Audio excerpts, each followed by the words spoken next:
এই জীবন যেন বহতা নদীর মতো, চলার পথে কত বাক মোহনা শত, আছে আরো দ্বন্দ্ব আলো আধারের, বেছে নিতে হবে তাই পথ আমাদের।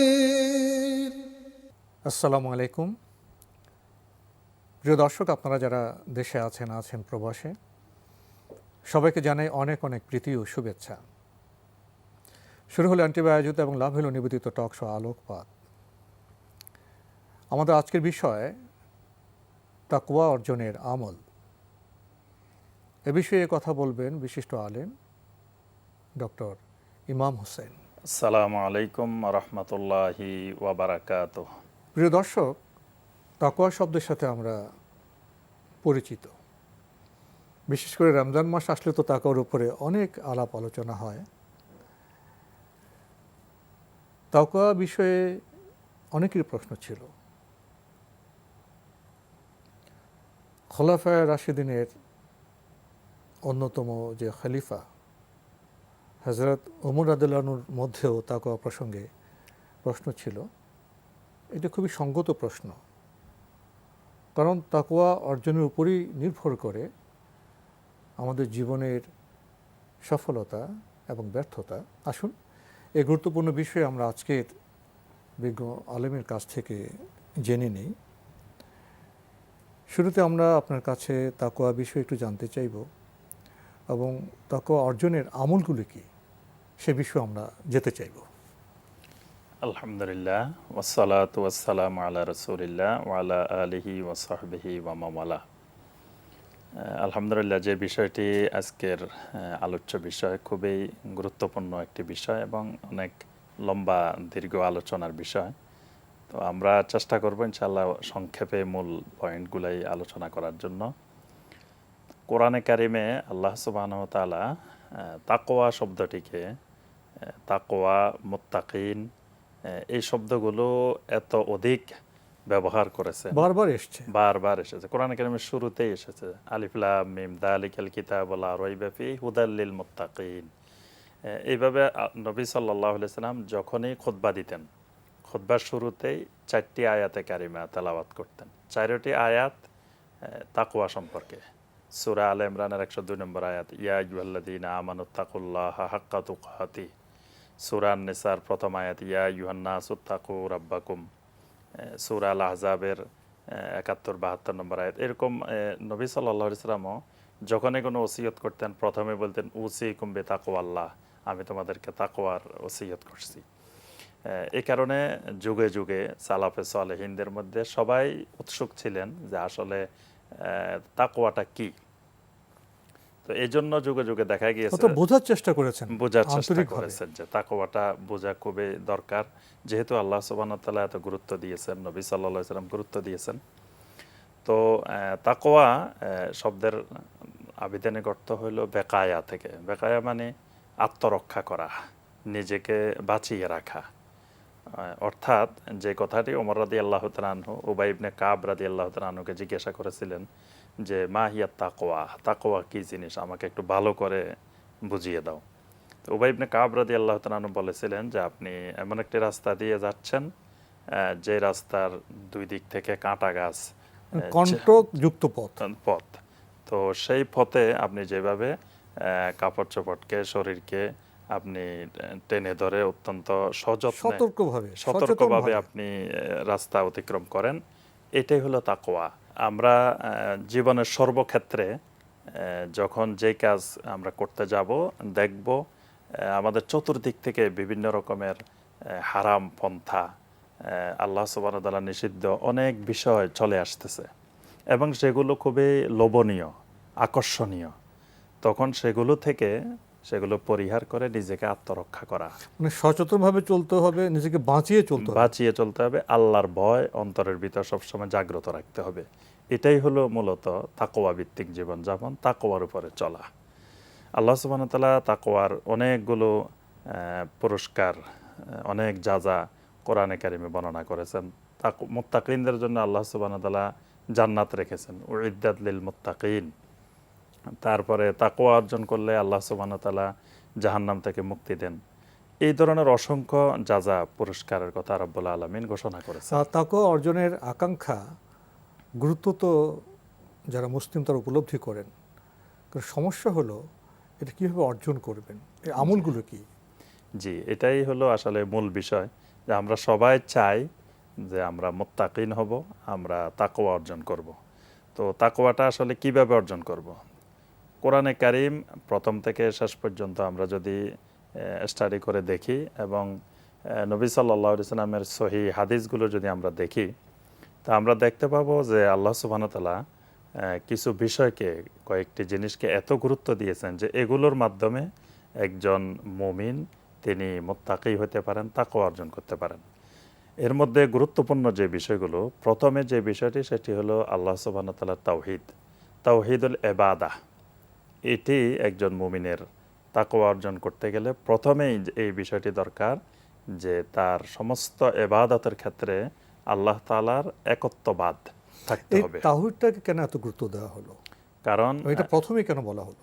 যে আল্লাহ সুবহানাহু ওয়া তাআলার তাওহীদ যদি না থাকে, তাহলে সেই ইবাদত আল্লাহ সুবহানাহু ওয়া তাআলা কবুল করেন না। অর্থাৎ কোনো ইবাদত যদি আমি করি, সেটা এককভাবে শুধুমাত্র আল্লাহ রাব্বুল আলামিনের জন্যই করতে হবে, কোনো শরিক করা যাবে না। শরিক করা যাবে না। যদি আমি কাউকে শরিক করি, এটা আল্লাহ রাব্বুল আলামিন পছন্দ করেন না। এই জন্য ইবাদতের মধ্যে যদি তাওহীদ না থাকে, তাহলে ওই ব্যক্তি তাকওয়া অর্জন করতে পারবেন না। আল্লাহ রাব্বুল আলামিন কোরআনে কারিমে ইরশাদ করেছেন, যারা ফামান কানা ইয়ারজু লিকা রাব্বিহি ফালিয়ামাল আমালান সালিহা ওয়ালা ইউশরিক বিইবাদাতি রাব্বিহি আহাদা। যে যারা আল্লাহ সুবহানাহু ওয়া তাআলার সাথে সাক্ষাৎ চায়, অর্থাৎ কিয়ামতের ময়দানে আল্লাহ রাব্বুল আলামিনের রহমত চায়, তারা ফালিয়ামাল আমালান সালিহা, তারা বেশি বেশি আমলে সালেহ করবে। ওয়ালা ইউশরিক বিইবাদাতি রাব্বিহি আহাদা, তবে আল্লাহর এই ইবাদত করার ক্ষেত্রে আল্লাহ সুবহানাহু ওয়া তাআলার সাথে আর কাউকে শরিক করবে না। তাহলে মুত্তাকিন হতে হলে প্রথমে আমাকে যে বিষয়টি অর্জন করতে হবে সেটি হলো আমি শিরক মুক্ত হব, কুফর মুক্ত হব, আমার ভিতরে আল্লাহ রাব্বুল আলামিনের একত্ববাদ তাওহীদ ঠিক করতে হবে। দ্বিতীয়ত যে বিষয়টি আমাকে ঠিক করতে হবে সেটি হলো আল মুরাকাবা। মুরাকাবার মাধ্যমেই আল্লাহ রাব্বুল আলামিনের তাকওয়া অর্জন করা যায়। মুরাকাবা সম্পর্কে তো আমাদের সমাজে বিচিত্র ধারণা আছে।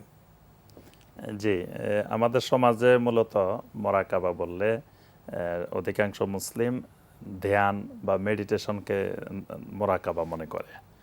আসলে মুরাকাবা শব্দের অর্থ হলো পর্যবেক্ষণ করা, আত্মপর্যবেক্ষণ, অর্থাৎ নিজেকে সবসময় পর্যবেক্ষণের মধ্যে রাখা। আল্লাহর পর্যবেক্ষণের মধ্যে আমি আছি, আমি আল্লাহ রাব্বুল আলামিনের পর্যবেক্ষণের মধ্যে আছি। আমি একটা রাডারের নিয়ন্ত্রণে আছি। জি, আমি একটা ক্যামেরার আওতাধীন, আমাকে আল্লাহ রাব্বুল আলামিন সব দেখতেছেন। এই জন্য আল্লাহ রাব্বুল আলামিনের একটা নাম হলো রাকিব, ইন্নাল্লাহা কানা আলাইকুম রাকিবা, যে আল্লাহ রাব্বুল আলামিন সব কিছু পর্যবেক্ষণ করছেন। আর এই কথাটাকেই নবী সাল্লাল্লাহু আলাইহি ওয়াসাল্লাম হাদিসের মধ্যে বলছেন যে আনতা আবুদাল্লাহা কাআন্নাকা তারা ফা ইল্লাম তাকুন তারাহু ফা ইন্নাহু ইয়ারাক। তুমি আল্লাহ রাব্বুল আলামিনের ইবাদত এমনভাবে করো যেন তুমি আল্লাহ রাব্বুল আলামিনকে দেখতেছো, যদি না দেখো তো আল্লাহ রাব্বুল আলামিন তোমাকে দেখতেছেন। এই যে আল্লাহ রাব্বুল আলামিন আমাকে দেখতেছেন, এই অনুভূতি যখনই একজন মুমিনের অন্তরে জাগ্রত হবে, তার দ্বারা মূলত আসলে কোনো অন্যায় কাজ, কোনো গুনাহের কাজ, কোনো সীমালঙ্ঘনের কাজ তার দ্বারা সম্ভব নয়। তার ইবাদত আরো সুন্দর হবে। জি, ইবাদত আরো সুন্দর হবে, আরো একনিষ্ঠ হবে, আরো একাগ্রতা আসবে, এর মাধ্যমে তার ভিতরে তাকওয়া তৈরি হবে। এরপরে যে বিষয়টি তাকওয়া অর্জনের জন্য গুরুত্বপূর্ণ সেটি হলো ইবাদতের মধ্যে ভারসাম্য। এটাকে বলা হয় আল ইকতিসাদ ফিল ইবাদা। ইবাদতের মধ্যে ভারসাম্য নিয়ে আসা, এটি খুবই গুরুত্বপূর্ণ তাকওয়ার জন্য। আমাদের দেশে আমরা তাকওয়া বলতে বুঝি বাহ্যিক কিছু আচার আচরণ, লেবাস। জি, লেবাসটা সুন্দর, আমার দাড়িটা সুন্দর, টুপি পাগড়ি সুন্দর, সলাত আদায় করি, কিছু জিকির আজকার করি, আমরা বলি যে লোকটি মুত্তাকিন। কিন্তু আসলে ইবাদতের মধ্যে ভারসাম্য যদি না থাকে, আমি এক বিষয়ে 90 পেলাম, আরেক বিষয়ে 10, বা এরকম আমার 10টি বিষয়ের মধ্যে 5টি বিষয়ে 90 আর 5টি 20, তাহলে কিন্তু আমি ফেল। তাহলে তাকওয়ার অর্থ হলো যে আমার 10টি বিষয়ের সবগুলোর মধ্যে মোটামুটি আমাকে 50-60 করে করে ভারসাম্য রক্ষা করে। আপনি যেভাবে নাম্বারে উল্লেখ করলেন তাহলে তো দেখা যায় আমাদের ইবাদতের সংজ্ঞা জানতে হবে। ইবাদতে কি শুধু নামাজ রোজার মধ্যে আছে, না জীবনের বিচিত্র সম্পর্ক সূত্রে ইবাদতের বিষয় আছে? তো ইবাদতের পরিপূর্ণ পরিসর সীমা জানলে তাহলে তো ভারসাম্যের প্রশ্নটা আসবে। জি। আসলে ইবাদত বলতে, ইবাদত হলো হিয়া তাআতুল্লাহ মা আমার আল্লাহ বিহি আলা আলসানাতুর রাসূল আলাইহিমুস সালাম, অর্থাৎ রাসূলদের মাধ্যমে আল্লাহ রাব্বুল আলামিনের যে আনুগত্য, অর্থাৎ যেটি করতে বলেছেন সেটি করা, আল্লাহ পাক যেটি নিষেধ করেছেন সেটি না করা।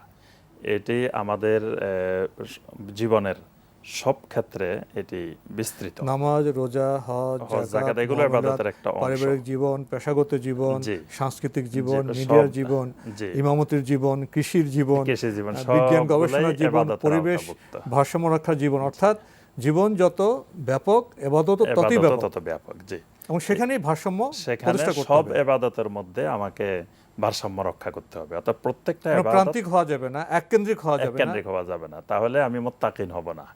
মুত্তাকিন হতে হলে সবগুলো বিষয়ে আমাকে ভারসাম্য রক্ষা করতে হবে। এজন্য আল্লাহ রাব্বুল আলামিন ইবাদতগুলো ফরজ করার ক্ষেত্রেও আল্লাহ পাক ভারসাম্য রক্ষা করেছেন।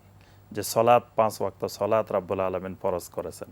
এখানে কিন্তু আমরা যদি সময়সূচিগুলো দেখি, এখানে রাব্বুল আলামিন ভারসাম্য রক্ষা করেছেন। রাত্রে সালাতুল এশার পরে ফজর পর্যন্ত দীর্ঘ সময় আল্লাহ ঘুমানোর সুবহানাহু ওয়া তাআলা ব্যবস্থা। কোনো সালাত ফরজ করেন নাই। ফজর থেকে জোহর পর্যন্ত ফজর থেকে দীর্ঘ জোহর সময় কাজ পর্যন্ত করার ব্যবস্থা। রিজিক অন্বেষণের জন্য এখানে রাব্বুল আলামিন কোনো সালাত ফরজ করেন নাই। এই ব্যাপারে অনেকগুলো হাদিস আছে। আমরা একটা হাদিস সংক্ষেপে বলি যে 3 জন সাহাবী নবী সাল্লাল্লাহু আলাইহি সাল্লামের স্ত্রীদের কাছে আসলেন। এসে তারা জিজ্ঞাসা করলেন যে নবী সাল্লাল্লাহু আলাইহি সাল্লাম কি কি ইবাদত করেন। তো আম্মা জানেরা নবী সাল্লাল্লাহু আলাইহি সাল্লামের ইবাদত সম্পর্কে বর্ণনা দিলেন। দেওয়ার পরে তারা বললেন যে তো বেশি ইবাদত না, নবী খুব কম মনে হলো। খুব কম মনে হলো। তো একজন আরেকজনকে বলতেছেন যে রাসূলুল্লাহ সাল্লাল্লাহু আলাইহি সাল্লাম তো আল্লাহ পাক তার অতীতের গুনাহ, ভবিষ্যতের গুনাহ সব মাফ করে দিয়েছেন, তিনি অল্প ইবাদত করলেও হবে, কিন্তু আমরা তো অনেক ইবাদত করা দরকার। তো তখন তারা একজন কসম করলেন যে আল্লাহর কসম, আজকে থেকে আমি রাত্রে ঘুমাবো না, আমি সারা রাত সালাত আদায় করব। আরেকজন বললেন আল্লাহর কসম, আমি আজকে থেকে প্রতিদিন সিয়াম পালন করব, রোজা রাখবো, আর ভাঙবো না। আর ভাঙবো না। আরেকজন বললেন আমি আল্লাহর কসম জীবনে কখনো বিয়ে শাদী করব না, সংসার ধর্ম পালন করবো না। সংসার পালন করব না, যে আমি শুধু আল্লাহর ইবাদত করব, জিহাদ করব, এর মধ্যে কাটিয়ে দিব। তখন নবী সাল্লাল্লাহু আলাইহি সাল্লামের নিকট এই সংবাদ পৌঁছলো। আল্লাহ রাসূল সাল্লাল্লাহু আলাইহি সাল্লাম বললেন, আমা কুলতুম কাদা ওয়া কাদা, তোমরা এরকম এরকম বলেছো, এটি আমার কাছে খবর এসেছে, তবে শুনো, ওয়াল্লাহি ইন্নী লা আখশাকুম লিল্লাহ ওয়া আতকাকুম লাহু, আল্লাহর কসম জমিনে সবচেয়ে বেশি আল্লাহকে ভয় করি, মুত্তাকিন আমি রাসূল নিজেই। কিন্তু আমি রাত্রে ঘুমাই, আবার ইবাদতও করি, আমি মাঝে মাঝে সিয়াম পালন করি, আবার ছেড়েও দিই, আমি বিয়ে শাদী করেছি, আমার পরিবার সংসার জীবন আছে, সংসার জীবন আছে। নবী সাল্লাল্লাহু আলাইহি ওয়াসাল্লাম বলেন এটাই হলো আমার আদর্শ, এটাই আমার সুন্নাহ। এটা ভারসাম্য প্রতিষ্ঠা একটা উত্তম উদাহরণ। জি, উত্তম উদাহরণ, এবং এটা তাকওয়ার জন্য খুবই গুরুত্বপূর্ণ। তাকওয়া অর্জনের আরেকটি গুরুত্বপূর্ণ বিষয় হলো ইখলাস। যে আমরা বর্তমানে যা আমল করি, যে সমস্ত কার্যক্রম করি, অধিকাংশ ক্ষেত্রে আমাদের ইখলাস থাকে না, খলুসিয়ত থাকে না। খলুসিয়ত থাকে না, যে একনিষ্ঠতা থাকে না। আমরা এর মাধ্যমে মানুষকে দেখাইতে চাই, বাহবা পাইতে চাই, অনেক কিছু যোগ হয়ে যায়। অনেক কিছু যোগ হয়ে যায়। আমরা একটা মসজিদ করি, তো আমি চাই যে আমার বাবার নামে, মায়ের নামে, একজনের নামে দেওয়ার জন্য। তারপর একটা রাস্তাঘাট করব বা কোনো একটা জনকল্যাণমূলক কাজ করব, এটা আমার অমুকের নামে, বাবার নামে, আমার নামে। তো মানে এখানে নিয়াতের মধ্যে প্রদর্শনের হচ্ছে যোগ হয়ে যায়, জি। দুনিয়াবি স্বার্থ যোগ হয়ে যায়। স্বার্থ যোগ হয়ে যায়। আমরা যাকাত দিই, সেখানেও আমরা যাকাতের মাধ্যমে কিছু স্বার্থ সিদ্ধি করতে চাই। জায়গাতে শাড়ি লুঙ্গি দিব, আসো মিছিল করে দাঁড়াও, লাইন জি। ধরো, আমাদের এইভাবে বাড়ির নাম হবে। প্রত্যেকটা ইবাদতের সাথে আমরা ইখলাস থাকে না, আমরা মানুষের কাছে প্রকাশ করতে চাই বেশি বেশি। তো মুত্তাকিন হতে হইলে, তাকওয়া অর্জন করতে হলে তার প্রত্যেকটি কাজে ইখলাস থাকবে, অর্থাৎ শুধুমাত্র আল্লাহ রাব্বুল আলামিনের সন্তুষ্টির উদ্দেশ্যেই তিনি কাজ করবেন। একলাস হয়ে গেল, জি এরপরে কি শেষ হয়ে গেল নাকি এখলাস হওয়ার পর আমি ইবাদত করব খলুসতের সাথে, সেখানে মানহাজের কোনো বিষয় আছে? কার জি। তরিকা অনুযায়ী করব? না অবশ্যই জি আমাদের সমাজে দেখা যায় জি। অনেক তরিকা, জি। তরিকা একতেলাপ, তরিকা মারপিট, এটা সেটা, এবং এটা আমাদের সমাজে একটা বিভ্রান্তির পরিবেশ সৃষ্টি করে রেখেছে। জি তাহলে এক্ষেত্রে গুরুত্বপূর্ণ বিষয় কোনটি? জি এক্ষেত্রে একজন মুত্তাকিন যিনি তাকওয়ার পথে হাঁটবেন, তাকওয়ার উপরে চলবেন, তিনি সবসময় প্রত্যেকটি ইবাদত যেমন ইখলাসের সাথে করবেন, সাথে সাথে তিনি এই ইবাদতটি মুহাম্মদ রাসূলুল্লাহ সাল্লাল্লাহু আলাইহি ওয়াসাল্লামের তরিকা অনুযায়ী করবেন। কারণ এটাই কিয়ামত পর্যন্ত একমাত্র তরিকা। এই তরিকার মাধ্যমে ইবাদত করলেই আল্লাহ রাব্বুল আলামিন সেটি কবুল করেন। এর বাহিরে অন্য কোনো তরিকায়, অন্য কোনো পদ্ধতিতে ইবাদত করলে আল্লাহ রাব্বুল আলামিন সেই ইবাদত কবুল করেন না। আপনি যে বললেন যে এবাদত আমি আন্তরিকভাবে করব, একমাত্র আল্লাহর জন্য করব, কোনো প্রদর্শনের ইচ্ছা থাকবে না, কিন্তু সে আবাদতের পদ্ধতি, মানহাজ, নিয়মকানুন সব হতে হবে নবী সাল্লাল্লাহু আলাইহি ওয়াসাল্লামের সুন্নাহ অনুযায়ী। জি এখানে প্রশ্ন জাগে, তাহলে আমাদের সমাজে এত তরিকা কেন? রাসূল সাল্লাল্লাহু কি কোনো কিছু অপূর্ণ রেখে গেছেন? কোনো বিষয়ে কি উনি কিছু বলতে ভুলে গেছেন? না এটা তো কিছুতেই সম্ভব না। আল্লাহ রাব্বুল আলামিন কোরআনে কারিমের আয়াত নাজিল করে দিয়েছেন। দশম হিজরির 9 জিলহজ আরাফার ময়দানে সূরা আল মায়েদার 3 নম্বর আয়াত, আল ইয়াউমা আকমালতু লাকুম দীনাকুম, যা সেই আজকের বিদায় হজের সময়। যে বিদায় হজের সময়, আজকের এই দিনে তোমাদের জন্য তোমাদের দিনকে পরিপূর্ণ করে দিলাম। নবী সাল্লাল্লাহু আলাইহি ওয়াসাল্লাম এমন কোনো ইবাদত নেই যে ইবাদতের তরিকা পদ্ধতি দেখিয়ে দেন নাই। সুতরাং ওই পদ্ধতির বাহিরে গেলে সেটি হলো বেদাত। তাহলে নবী সাল্লাল্লাহু আলাইহি ওয়াসাল্লামের তরিকা বাদ দিয়ে যে আমরা বিভিন্ন তরিকা আবিষ্কার করছি, ব্যক্তিকেন্দ্রিক, প্রতিষ্ঠান কেন্দ্রিক তরিকা, সেটা কি কোনো বিভ্রান্তির পথ? জি অবশ্যই সেটি বেদাত, শরীয়তের ভাষায় সেটিকে বলা হয় বেদাত। একজন মুত্তাকিন যিনি তাকওয়া অর্জন করবেন তিনি কখনোই কোনো বেদাত করবেন না, বেদাত মুক্ত থাকবেন। তার সমস্ত আমল বেদাত মুক্ত সুন্নত তরিকায় হবে। জিকিরের ক্ষেত্রে, দরুদের ক্ষেত্রে, সলাতের ক্ষেত্রে, সর্বক্ষেত্রে, সকল ইবাদতের ক্ষেত্রে নতুন কিছু যোগ করা যাবে না। নতুন কিছু যোগ করা যাবে না। নতুন কিছু যোগ করলে আল্লাহ রাসূল সাল্লাল্লাহু আলাইহি ওয়াসাল্লাম বলছেন, মান আমিলা আমালান ফালাইসা আলাইহি আমরুনা ফাহুয়া রাদ্দুন। এখানে সব একটা প্রশ্ন জাগে যে নতুন কিছু যোগ করা যাবে না। তো দেখা যায় আমাদের সামাজিক জীবনে, আমাদের ব্যবহারিক জীবনে বিজ্ঞান প্রযুক্তি অনেক বিষয় চলে আসে। এখন আমরা মোবাইলের অ্যাপসে আমরা কোরআন দেখে কোরআন পড়ি, এগুলিকে আমরা কিভাবে বিবেচনা জি করব? আসলে এই বিষয়টি আপনি খুবই গুরুত্বপূর্ণ একটি বিষয় নিয়ে এসেছেন। এই বিষয়ে অনেক দীর্ঘ আলোচনা দরকার। তো মূল কথা হলো যে আমাদের সমাজে বেদাতটা এখনো পরিষ্কার হয় নাই। অনেকে মনে করে বেদাত মানে নতুন জিনিস, আসলে নতুন জিনিসের নাম বেদাত না। এবাদতের নতুন এবাদতের মধ্যে, এবাদতের ভিতরে নতুন কিছু সংযোজন করা, কিছু বিয়োজন করা, যেটা নবী সাল্লাল্লাহু আলাইহি ওয়াসাল্লাম করেন নাই বা সাহাবীরা করেন নাই, ওইটাই বেদাতের অন্তর্ভুক্ত। কিন্তু এবাদতের জন্য, এবাদতের কোনো উপকরণ, এবাদতের সহযোগী, এই ধরনের কোনো জিনিস নতুন নতুন গ্রহণ করা, এগুলোর সাথে বেদাতের মানে কোনো আবাদত সম্পর্ক করতে গিয়ে নবী সাল্লাল্লাহু আলাইহি ওয়াসাল্লাম যেগুলো নির্দিষ্ট করে গেছেন সে আবাদত, কোরআন তেলাওয়াত করতে একটা আবাদত। নেই। জি তো আবাদত করে উপকরণের নতুনত্ব আসতে পারে, নতুনত্ব আবিষ্কার আসতে আসতে পারে হবে, এবং যুগে যুগে সেটা তো যত- আল্লাহরই দান। জি সেগুলো আল্লাহরই দান। এবং মসজিদ, নবী সাল্লাল্লাহু আলাইহি ওয়াসাল্লামের মসজিদ, যে মসজিদে সালাত আদায় করতেন, আজকের মসজিদ একরকম না। একরকম না, কিন্তু এটার সাথে সুন্নত বেদাতের আসলে কোনো মসজিদে তো সম্পর্ক আপনার নেই। এসি আছে, জি মক্কা মদিনার মসজিদে এসি আছে, এসি আছে। এটা তো উপকরণ, জি এটা তো আবাদত নতুন কোনো বিষয় এটা না। ইবাদতের ভিতরে না, কিন্তু মসজিদ এসি হোক, যত উন্নত হোক, সলাত ওই জুমার 2 একই নিয়মে। রাকাতেই, জোহরের 4 রাকাতেই, এর মধ্যে বাড়ানো কমানো যাবে না। এটার সাথে সুন্নত আর বেদাতের সম্পর্ক। আর আরেকটি বিষয় রয়েছে যে তাকওয়া অর্জনের জন্য খুবই গুরুত্বপূর্ণ, সেটি হলো হালাল উপার্জন। এটাই তো আসল বিষয়। এটা খুবই গুরুত্বপূর্ণ। যে দেখা গেল আমি আমার লেবাস, আমার পোশাক সব ঠিক আছে, আমি জিকির আজকার করি, ইবাদত বন্দেগী করি, কিন্তু আমার রিজিক হালাল না। হালাল উপার্জনটা খুবই গুরুত্বপূর্ণ। কারণ নবী সাল্লাল্লাহু আলাইহি ওয়াসাল্লাম স্পষ্ট করে বলছেন, ইন্নাল্লাহ তাআলা তাইয়্যিবুন লা ইয়াকবালু ইল্লা তাইয়্যিবা। আল্লাহ রাব্বুল আলামিন পবিত্র, তিনি হালাল উপার্জনকারী ছাড়া অন্য কারো ইবাদত কবুল করেন না।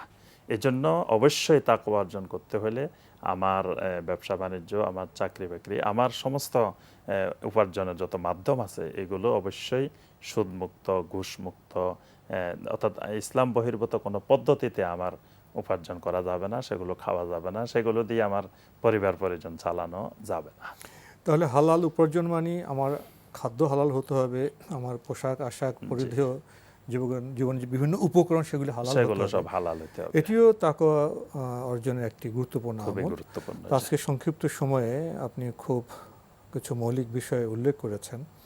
উপলব্ধি করা যায় যে এই বিষয়গুলো অর্জনে আমরা যদি সচেষ্ট হই তাহলে আমরা বোধহয় তাকওয়া অর্জন করতে পারবো। সময়ের জি, কারণে আমরা ইনশাআল্লাহ। আজকে আর অগ্রসর হতে পারছি না, এখানে শেষ করতে হচ্ছে।